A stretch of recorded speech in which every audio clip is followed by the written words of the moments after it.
This is Ron Peters. I'm Sam Long. And I'm John Nugent. Welcome to the After Class Podcast. Because the best conversations happen After class. Thanks for joining us. Another episode of the After Class Podcast. We're glad to have you along. It is Super Bowl weekend, although are we not allowed to say Super Bowl in there, like some sort of copyright thing? It is copywritten, yeah. But that's the name of the game, though. But we can't have a Super Bowl party. We got to have a big game party or something. Something along that lines. I know people get in trouble for it if they're not careful about the terminology they use. Did you not know that? I'm not aware of this. Yeah, it's a whole thing. Terminology Yeah. thing. But that's the name of the game. It's called the championship game is happening this weekend. That and big bowl. And this So episode will we come can't out on advertise for them by name. I know, it's weird, right? Or we can't make money off it, especially. Oh, but, well, then we're safe. yeah, because we're Definitely not making money on it. With all the advertising we do. Yeah, Ron, how's that going?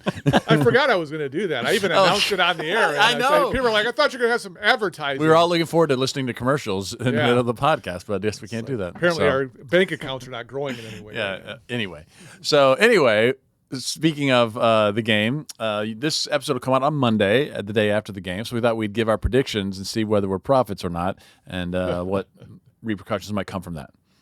So, where you leaning? So we did this in faculty meet or staff meeting the other day. Oh, that's right. And I was one of the people that was hoping for a 0-0 tie because I don't really like either of these teams very much. And they won't let it happen. It's like we could play till after 1 o'clock and they're going to get a winner in there. And honestly, I don't lean towards either one. I guess that Kansas City they're kind of going for the three-peat. And so they're going to be playing really hard for that. But I think Philadelphia's got a really good team too. And so it is so hard to pick. This is just like a coin toss to me. And maybe I'll pick Kansas City just because they, like I said, they were going for the three-peat. And it's like they don't even start playing football till the postseason. So I'll give it to them, but I think it could go either way. I don't have a prediction, but I have a desire. So I want the Chiefs to win. Yeah. And the reason, threefold. One is I played fantasy football once in my life, and I joined a league, and it was auto draft. Yeah. I couldn't be there for the day, and I drafted Mahomes, and I ended up winning. Of course. And so I'm 1-1, 1-for-1, and I drafted some other great players who I didn't even know existed. And so I'm kind of like inclined to be a fan of his. Like he carried me to a championship. Secondly, as a New York Giants fan, where my heart really is, there's kind of a rivalry against the Eagles. Yep, Yes. I get that. And so like the Patriots and Eagles are like the two teams we love to see lose. And the only pro football game I've ever attended was Giants versus Eagles at Eagle Stadium, and it was in the playoffs, and we lost. Ugh. And so I loathe the Eagles. They soiled my only playoff and pro football game experience. Did So the I fans want them soil to your lose. clothes by throwing food at you or anything like that? I hear those fans are awful. In Philly? Yeah. I mean, normal fandom. Okay. So, and thirdly, I'm not opposed to dynasties. I like that. Being from New York, I kind of like dynasties. I'm not opposed to the same team winning. I think it makes things interesting for the sport. So, yeah, those are my three factors. Go Chiefs. I'm on the other end. I don't want to see the same team win over and over again, and so I'm against I have nothing against the Chiefs. They're fine. They're a good team. I have another problem. Mahomes is great, all that, but I just like to see something different. So I can't root for 0-0 because that makes it an extra boring game that I don't want to watch. That will never end. Right. I know, like right? I would rather like it be like 50 to 49 or something. That like there's a lot of stuff going on. But that's anyway. Yeah. Since the Lions lost, it's just been like I don't know if I want to watch. It's been Yeah, kind of I hear you. disappointing. So That's the I'll only dynasty watch. I'll root for. I'll tune in, but more as a passive watcher than an active, exciting. Yeah, my buddy Larry Fan. comes over, and Suzanne always makes food. The three of us hang out, and we just like have our own mini big game party. Can't say Super Bowl party, and so we just like the. I know, right? We like that. And Larry and I have been doing this for like 25 years, just watching the game together. So I look forward to that. But I have to admit, this is a Super Bowl that I'm just not excited about. Neither team really thrills me. Yep. It's hard to be excited after the Lions. Yep. Yeah, Being driven out like that. I think all three of us were rooting for the Lions. without a doubt. Yeah, and to go 15-2 and then to lose in the first round, it's just like to be the number one seed and lose. Commanders. Oh, Oh, I know. fine.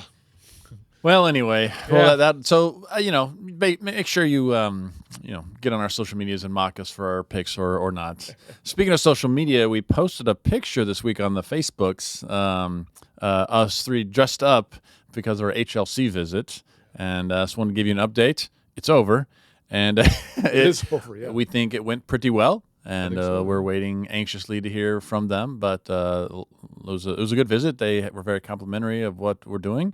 Kudos to John for putting together a stellar report that they were just like, not aghast, the opposite of aghast. They were the opposite of aghast over. Whatever gassed is. They were gassed. Yes, they were gassed over. And so a nice job for John on that. And it was good. We feel good about it. Yeah, I really do. And to be clear, this is the reason they were here is to evaluate our proposal to launch a graduate program, a Master of Arts in Practical Theology. And so, HLC sends this team to investigate and make sure everything we said in writing actually exists in reality. Yeah, we've got the best library ever. It's like 3 acres big. Like, well, no, you don't. Right. This is like their Peter and John. They're sending them to Samaria to find out what's going on. So yeah. Yeah. So we feel really good about how it went, and Good. but we have to wait until we're going to get a written report of what they're going to recommend. Probably by the next time we record, we'll have seen that, and we'll know what the site team thought of us. But then we still have to wait until the HLC Institutional Actions Committee their final verdict, and then we can say yay or nay on we're starting a grad program next fall. So keep praying that the process ends well, but. We told you about the visit last week, and those who did pray that it would go well, it did go well. Yep. Thank you for your prayers. If we do not get approved, it won't be because we had a bad visit. Yep. Right. It'll be because something Of Ron. rigged. Oh, It was rigged. So Yeah, some hatred towards us. all right, which we don't expect. No, not at all. They've been nothing but supportive of us. Yep. So we're continuing our series now on priestly presence. And we've done all the throat clearing necessary in previous episodes to set up what the book is all about, that we're using the model of priesthood, especially as seen through the lens of the entire priesthood of Israel, all Levites, not just the sons of Aaron. And we made the case in the past past few episodes of why the priestly model is compelling and promising. And so this episode and the next 4, we're simply going through one aspect of the Old Testament Levitical priesthood that is exemplary for the church to think about its own priestly calling. So the first theme that we're dealing with is the chapter title is "In Residence," and we could have called it "Resident Aliens." yeah. But the fact that one thing very unique about the Levites that distinguished them from all the other tribes in Israel is that they had no tribal territory to call their own. So you want to unpack why that is, Sam? Before I do, were you a big Resident Aliens fan? The book? Oh yeah, I assumed so. Okay. it's why I went to Duke. I thought again. I assumed that was all the case. I just want to be clear. If you have not read that book, it's quite good about this concept of what it means to be an alien in the world, which would make a great mascot for a school. I'm just saying. If anyone out there has $100,000 that would like to donate to help us change the mascot to aliens, please let me know. Stanley Hauerwas and Will Willimon wrote a book back in the 80s called Yep. Resident Aliens. It is a fantastic book. It's a great book on ecclesiology, like what it means to be God's set-apart people in the world. Yeah. And I told Sam the other day, I am growing with the idea of being aliens. Go. That name is really kind of growing on me. Don't get attached. Whoa. Oh, man. I'm just saying. I know. God, So- slamming the door on us. So do we want to go to the whole history? Not Oh, me. Not me. I have nothing to do with it. I'm quite Do we want to go to the apathetic. whole history of Levites, or Well, at least explain to us how the resident alien status of the church parallels in an important way the man Levi, or grew out of the man Levi's okay? So, escapade. okay, I was gonna say, it came from a bad sort of background. Right, Let's yeah. start with that. Like Levi was the third born, but he Third born of the 12 tribes of Israel. Of Leo. Thank you. Of Leo. Yeah. And so he was kind of a nobody until there was an incident involving his sister. His sister was raped, and he and his brother Simeon were not satisfied with the father's response.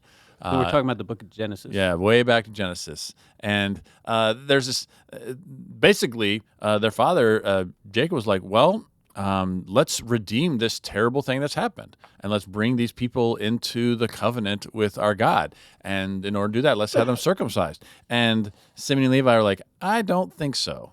And our modern mindset can probably see like, yeah, I don't think so either, but understand what's going on in that time and place. And so while these men were incapacitated from their circumcision, it's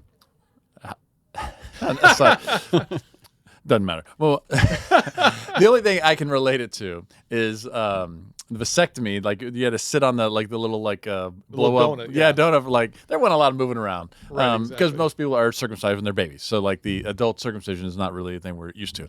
But they're incapacitated. So Simeon and Levi are like, hey, let's take this opportunity to get our revenge against this man and this people group. And so they slaughtered them. And so that immediately triggered Jacob to curse the two of them. And I think it's in here. It's in Genesis 49. He says, Simeon and Levi are brothers. Weapons of violence are their swords. May I never come into their counsel. May I not be joined to their company. For in their anger they killed men, and at their whim they hamstrung oxen. Cursed be their anger, for it is fierce, and the wrath, for it is cruel. And then here's the key phrase. I will divide them in Jacob and scatter them in Israel. And so basically the 49, the blessing and cursing of Jacob with his sons functions as a kind of a quick footnote of why the sons are what they are and where they are based on kind of their actions. And because of this activity, basically Levi is told, you're not going to get a spot in the promised land. You're going to be among all the rest of them. And so that is sort of the first inkling of, well, this is why they don't have the plot of Levi. If you in your back your Bibles, if you have the 12 tribes map, there's no Levi plot, and this is the start of why that is the case. Yeah. So the question a lot of students ask: if Levi doesn't get land, and he was one of 12 sons of Jacob, and all the territories are named after the sons of Jacob, how is it that there are 12 tribal territories? Great question. If you look on that same map that I just referenced, you will also not see a Joseph territory. And because Joseph had two sons, each of them, Manasseh and Ephraim, got a plot. And so if you subtract two and add two, you still get 12. You subtract Levi, subtract Joseph, add Manasseh and Ephraim, you're back up to 12 again. Yeah. So Joseph is blessed with two territories, and Levi is cursed with none. Yes. So what about Simeon? Great question. Poor little fella. Again, if you look at your little map, and if you don't have a map, go on the internets and find one. Just 12 tribes. Anyway, he's like stuck in the middle of Judah. He's surrounded by Judah. And in fact, eventually Simeon just kind of fades away and it's just all Judah, right? And so while he's not scattered, he also doesn't have a large territory, and he doesn't really have his own territory. He's just stuck. Yeah. And so this blessing, cursing of Jacob, it's kind of like a prophetic statement about the future of the sons. And these two sons, the violent ones who gave Jacob and his people a bad reputation in Canaan, he just predicts that they're not going to have tribal territory like other people. And it looked different. Like Simeon eventually just loses it, gets absorbed into Jacob, disappears. Yeah. But the Levites, at least Simeon starts out with territory. Yeah. He just loses it really quickly. The Levites don't even start out with territory. And so, like you said, there's no plot land that is even called the land of Levi in terms of a tribal territory. And the reason for that is described later in Torah. And we're going to talk about that in a future episode.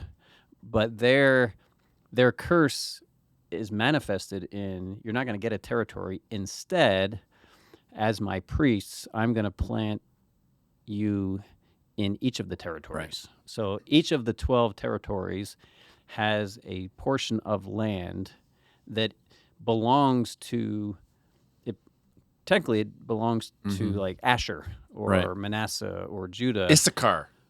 But the Levites are allowed to live in the territory of these other tribe members. Right. So they end up being scattered among the tribes. Yeah, they're almost, they don't have to rent the land, but they don't own the land. Right. Right. They It's just just get a little town. there's just an agreement where like this is where you are, and that's it. Yeah, the town like they're associated with specific towns, and by towns you should probably think like small villages. Oh, We're not, right, really we're not talking anything fancy. Yeah. And so really in the promised land, they were there in their territories as aliens and exiles. Yeah, on some level. And Torah even talks about that. These other people live like everyone in a sense, is an alien on God's land. Right. It's his land and not theirs. But other people at least have territory that's associated with their name, and the Levites don't get that, which is kind of interesting. And it's because they don't get their own tribal territory, there are a lot of other dominoes that are connected with that. So like the town officials who are going to like establish the policies of the land, they're going to deal with a criminal activity in the land, that are going to deal with border skirmishes and deal with like people who are invading the land, like the tribe whose name the territory is named after is the one responsible for governing the territory and protecting the territory from invaders. And the Levites, they're kind of guests on the land, so they're not allowed to become governors and public officials in the land, and they're not allowed to fight the battles of the land. Like they can't join if the Gadites are being invaded by the let's say the Edomites or the Assyrians or anyone else. All the people of Gad are going to come together to fight off the enemies, except the Levites, because no, you're not us. Yeah. You live in our territory, but you're not the people who are tasked with taking care of the territory. And so they very much were outsiders in their own land. Yeah. It's not a perfect illustration, but my wife really likes Downton Abbey, and so it's like always on, it feels like.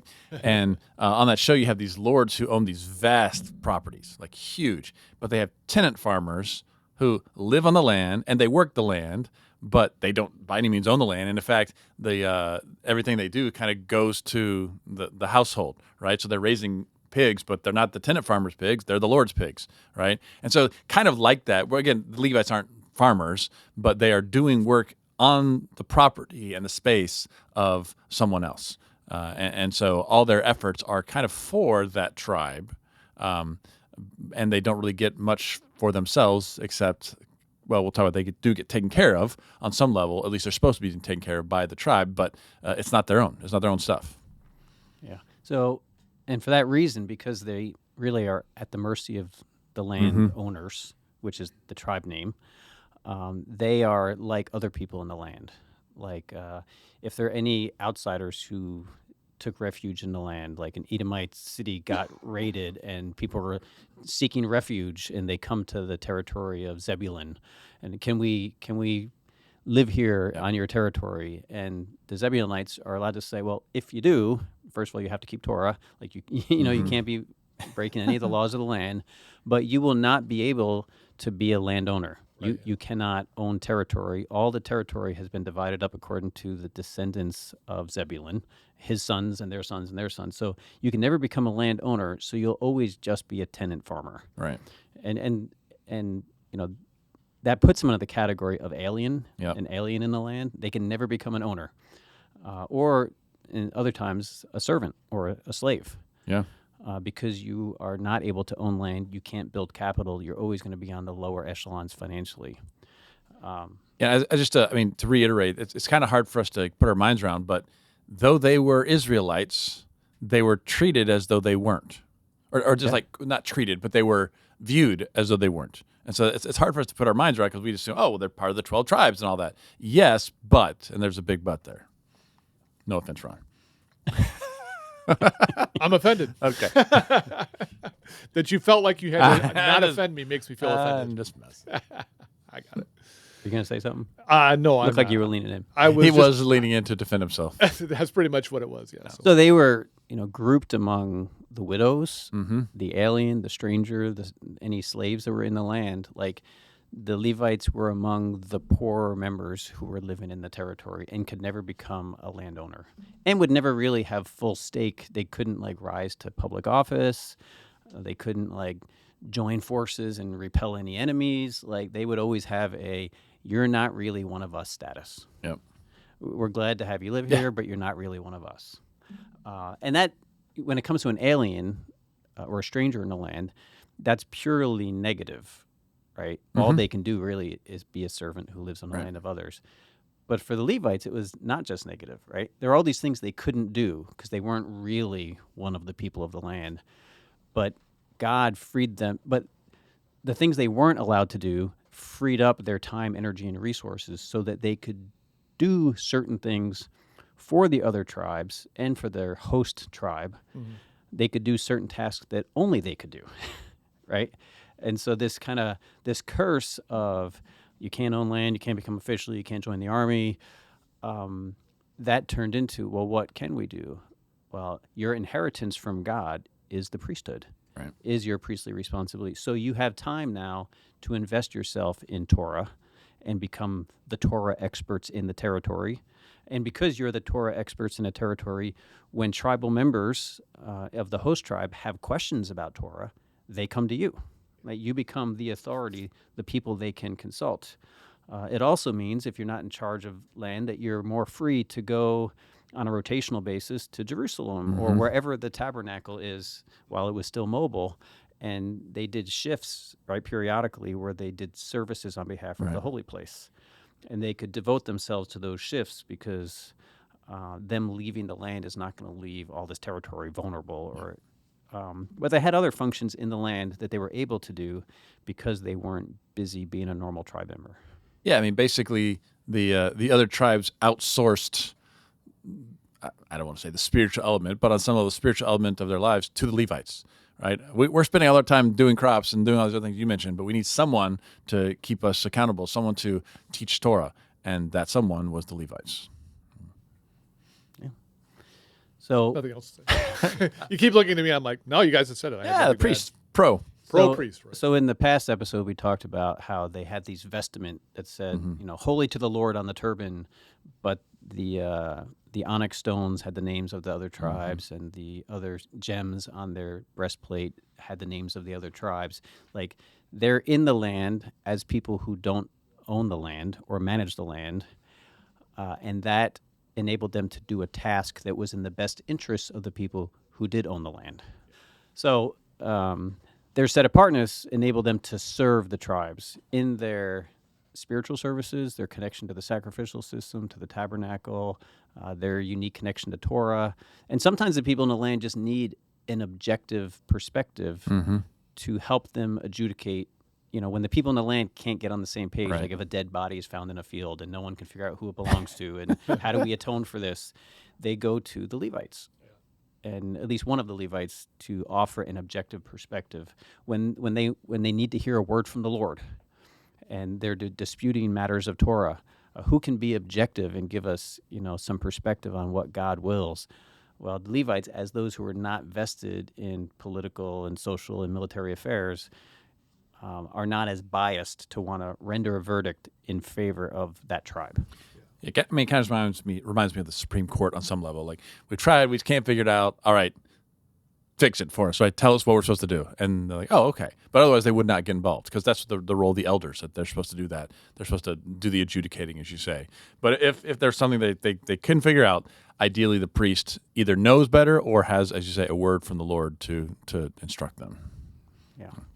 And so, the big takeaway from this, this is just an interesting fact about the Levites. They were uniquely scattered among the other tribes, and they had to learn how to make a contribution that was in the best interest of the other tribes as those who could not be like them. Yeah.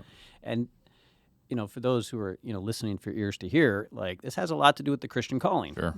The book of James, refers to Christians that James is writing to as dispersed ones, the tribes of the diaspora, dispersed among the nations. First Peter refers to them as aliens and exiles because Christians, when Christ came, he did not reconstitute Israel as a landlocked people in Palestine between the Jordan River and the Mediterranean Sea. He said, go make disciples of all nations, and you're going to go out as missionaries to all the cities of the world, and you're going to establish communities, right? Churches who bear witness to God's kingdom and carry forward God's kingdom purposes. But wherever you go, your citizenship is not going to be really in that territory. Your citizenship is going to be in heaven. Yeah. God is your king. his kingdom is your political loyalty. Wherever you are scattered, you're going to stand out among the countries where you live.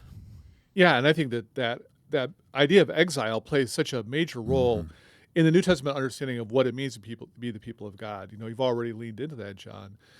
That's building off even that idea of Levites. People want to think that sometimes the New Testament is like, well, we had this old thing that didn't work, so we're going to start something different and something new. But the New Testament writers don't do that. They go back and they're like, well, wait a minute. We had Levites, and they were scattered around, and they had their own little towns, but they were still kind of aliens. Then all of us became aliens through the exile. Now we're all kind of being these Levites in these scattered communities, but we're still trying to live out an existence that gives glory to God and basically shows the world a better way. And then Jesus comes along, he dies, he rises from the dead, leaves people behind. They're like, how do we understand our function as God's people? We got it. It's already there. We're just continuing it. We're still maintaining Levitical, exilic kind of life. And so I think that's really important because now it begins to inform us. We can go all the way back, even looking at Genesis and working through to say, oh, so God is just still doing the same thing. And the Old Testament is going to help train us in how we can continue to be those people.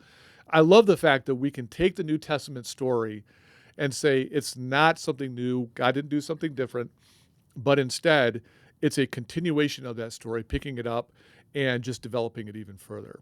And I think this idea of the priesthood really helps with that. Yeah, and you correct me if I'm wrong, but sort of a simplistic thesis of the book is what the Levites were to Israel, now we as Christians are to the world. And so this idea of like taking that as our model, so what does it look like for Christianity for the church? Yeah.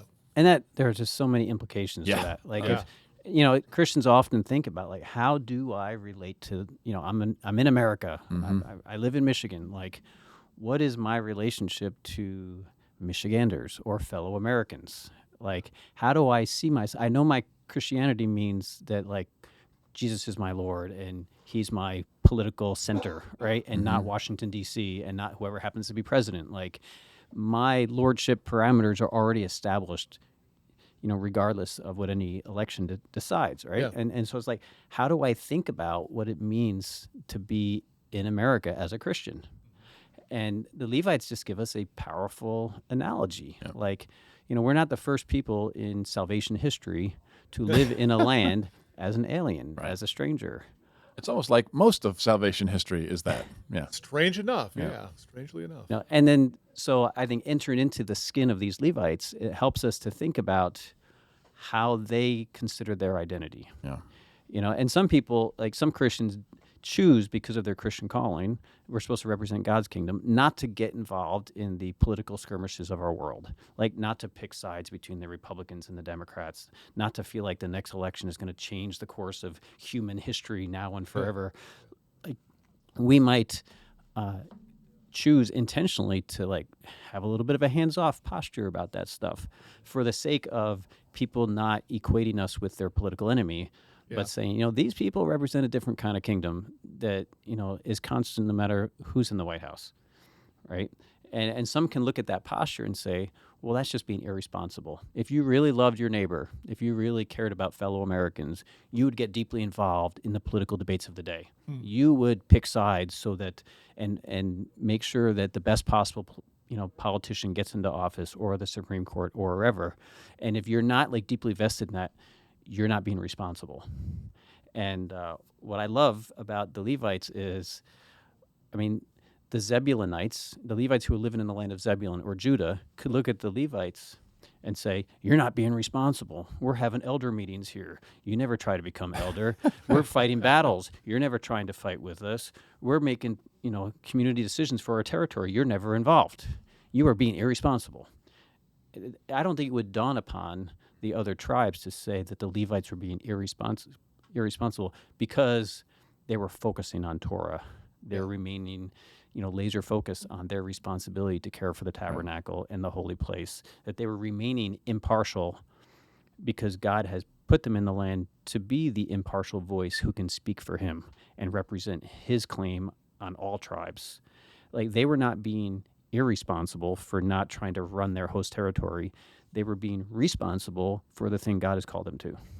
Yeah, you can't be irresponsible for something that you're not in charge of. Like that, I'm Right, I'm not part of that thing, Yeah. right? I'm being very responsible to the things that God has ordained me to do, Yeah. and that's the mentality that they had, and that maybe we should have.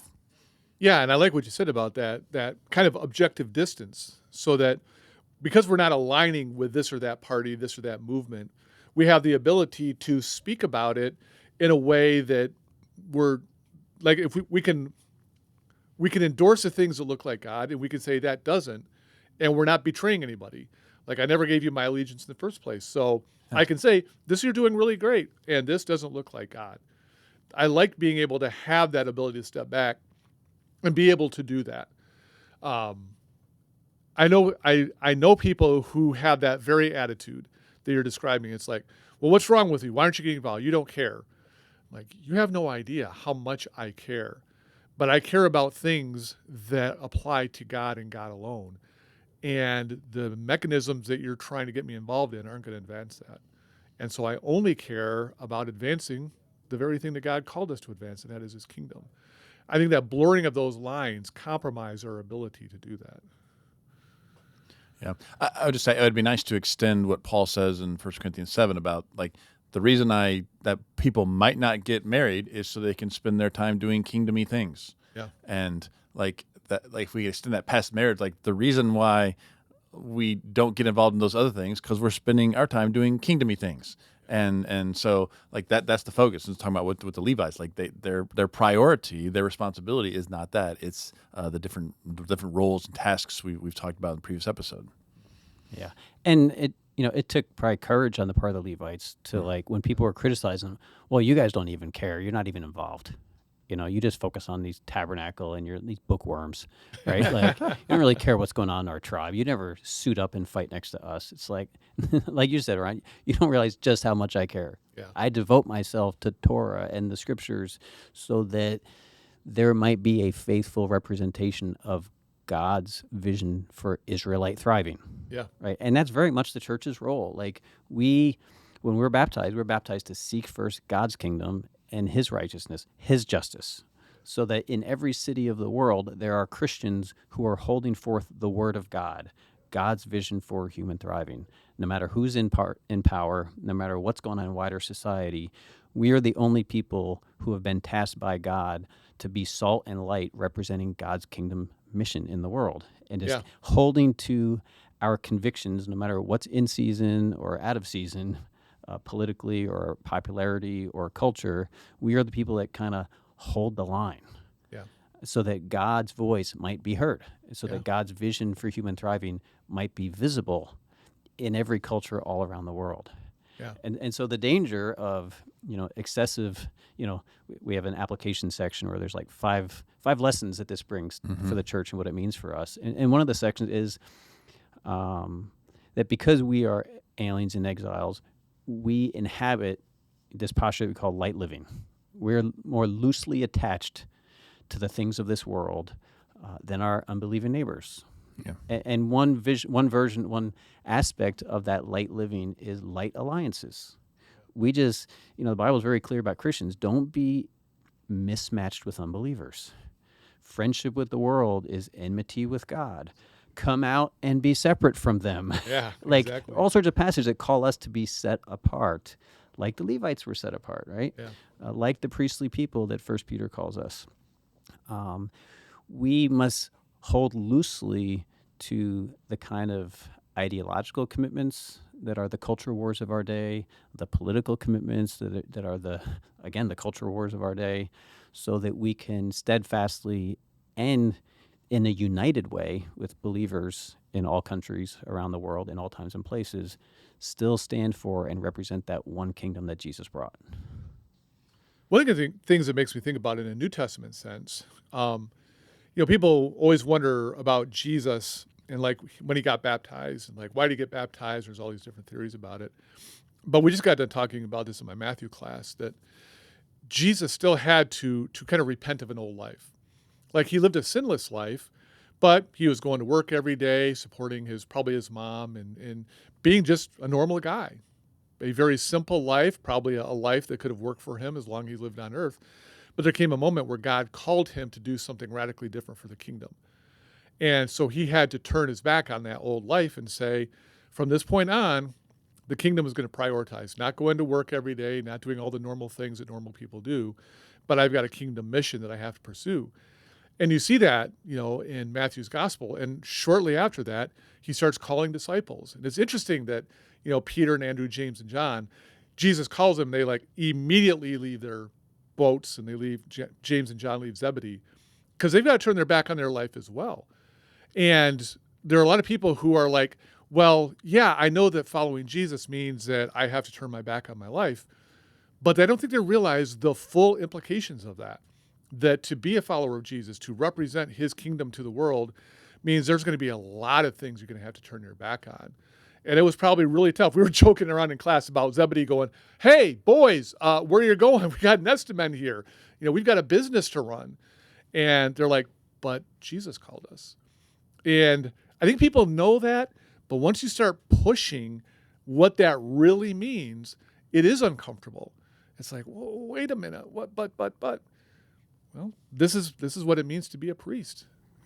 Yeah, and it's very clear for the disciples of Jesus what it meant to leave their old life behind, right? Yeah. And form their life around the kingdom, because they were physically leaving their families, they were physically leaving their jobs, and physically leaving their hometown to be wanderers among the tribes of Israel following Jesus, and eventually from there go out into the world, leaving Palestine behind and making disciples in Rome and other places, that they detached. And Paul recognizes in the New Testament that, some people are called to that detached from the family mechanism, detached from your land, and be strangers who have nowhere to lay their head, like the Son of Man.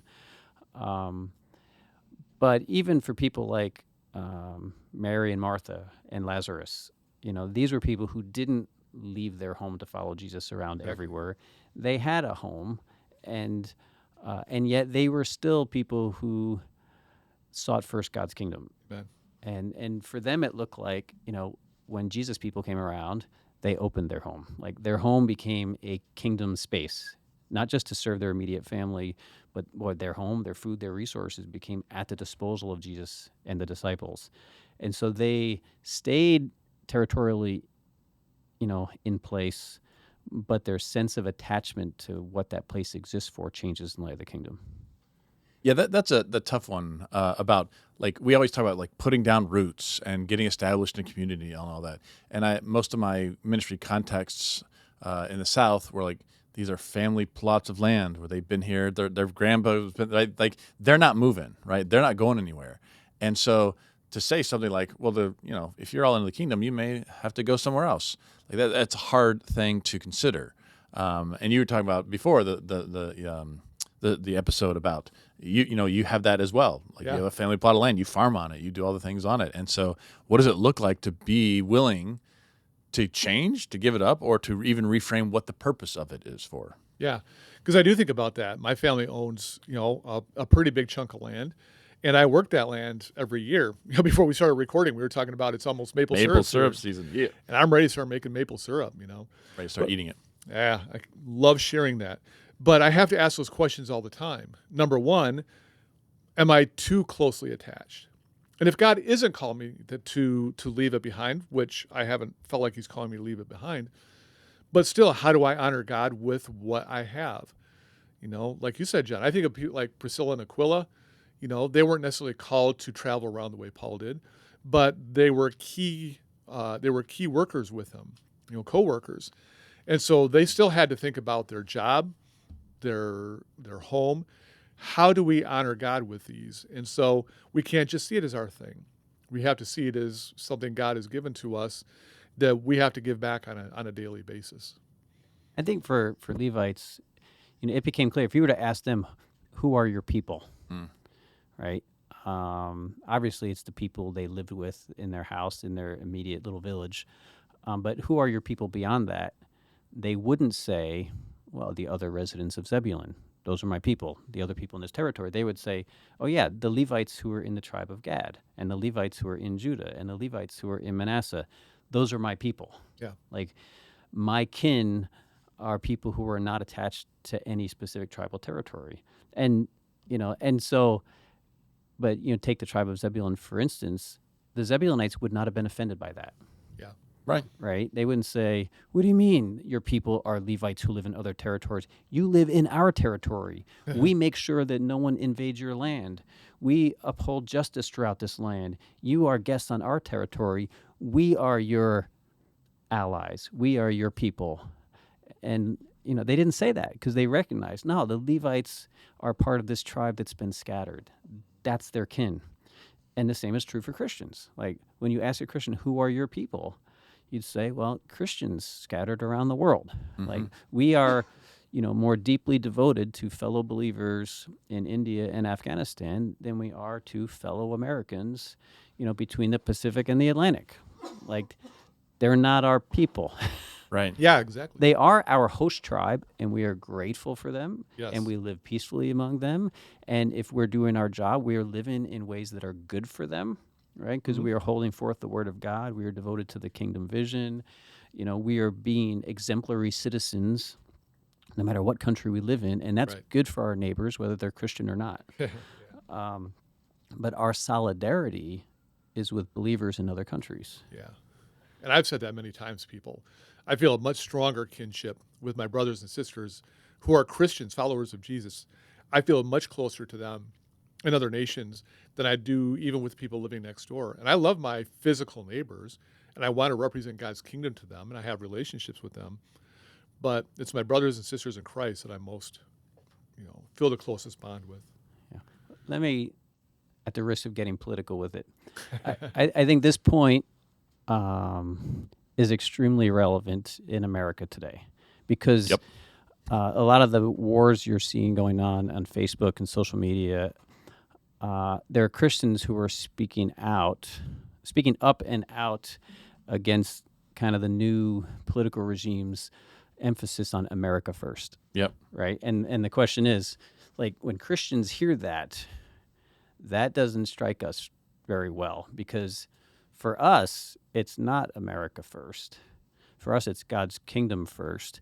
And our people are not America. Our people are Christians in every nation scattered around the globe. So when we hear America first, that makes us feel like, does that mean bad things for other countries? Because the kin that we are directly connected with live in those other countries. Like we have spiritual kin in Canada, China, Russia, Mexico, Central America, right? Gaza.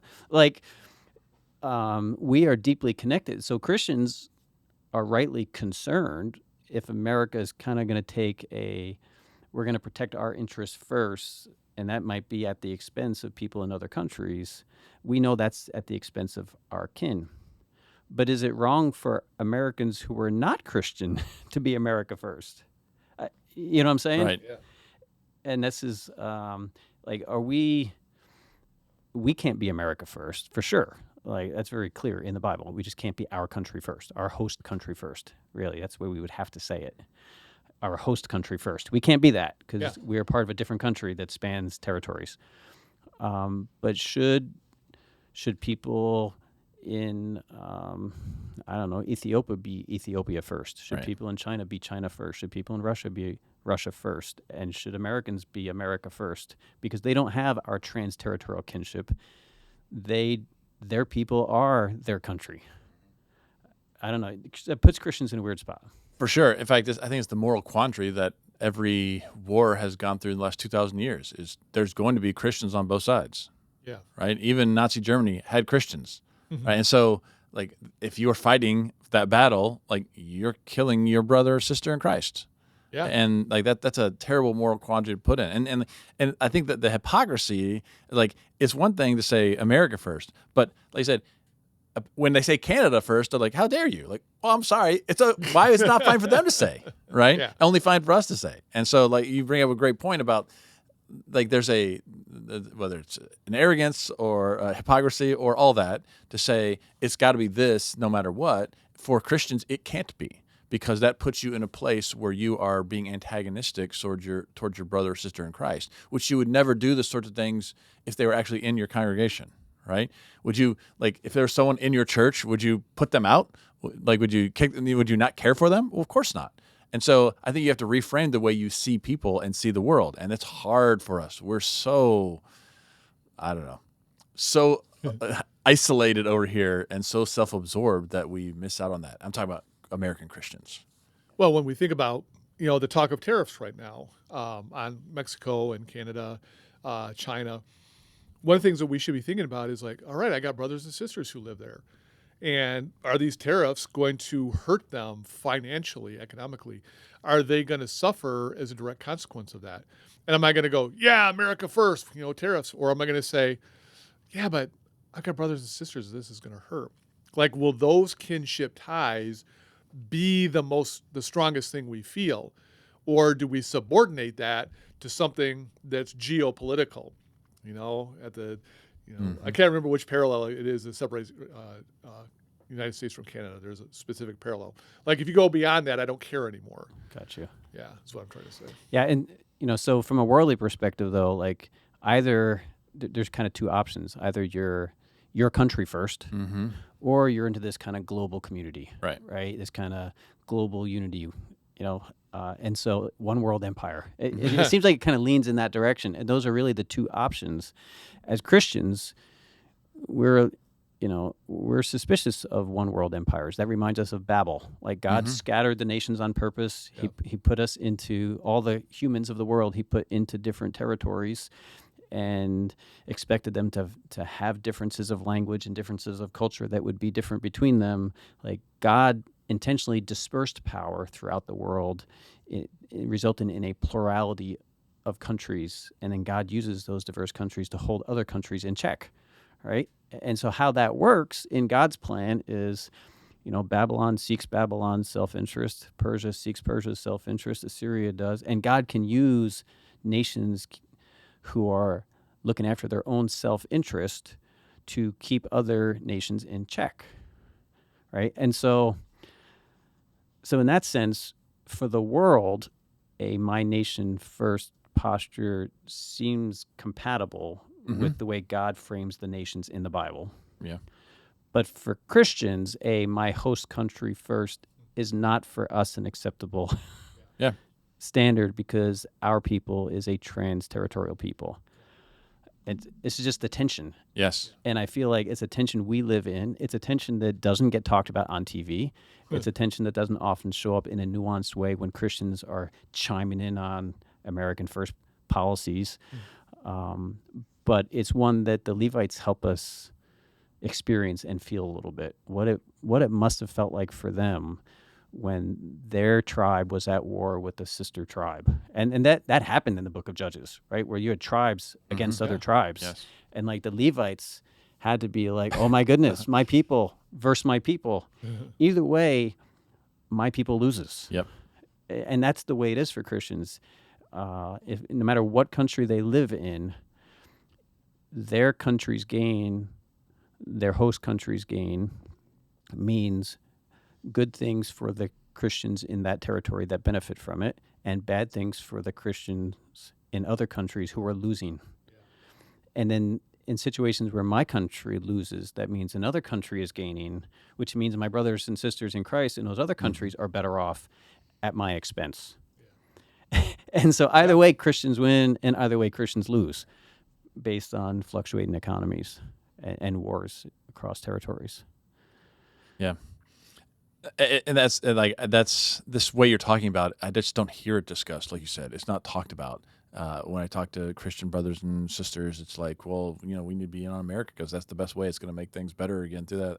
Or it's like, I hate all these things, and we need to be, well, we're in this world, we're in this country, and our posture needs to be one of, well, what is going to help our brothers and sisters, which will then help the world. And so, taking sides is ending poorly over and over again. We see it all around us. And so the challenge is to not to do that, right? Yeah. Well, there are all sorts of other implications we're not going to get to, like about this light living, this exilic posture means a different attitude about our possessions. Sure. About our future plans, about our alliances we already talked about our locality, even about leadership. Yep. There are certain visions of leadership that are more flexible and adaptive to being available for the Spirit's work to take us. And this is one thing we didn't bring up in this episode, but like Christian light living is all about being receptive to the Spirit guiding our steps and our path and directing us to do things that maybe go against our plans, but go toward God's kingdom vision plan. But posturing ourselves lightly in the world so the Spirit can use us in all sorts of ways that are exciting for God's kingdom. You have to read the chapter if you want to get all that stuff, but hopefully we scratch the surface of just the power of the image of a Levite negotiating their complex existence scattered among the tribes. That's exactly where we are as Christians. Well, thanks for joining us in this episode of the After Class Podcast. After Class because the best conversations happen after class.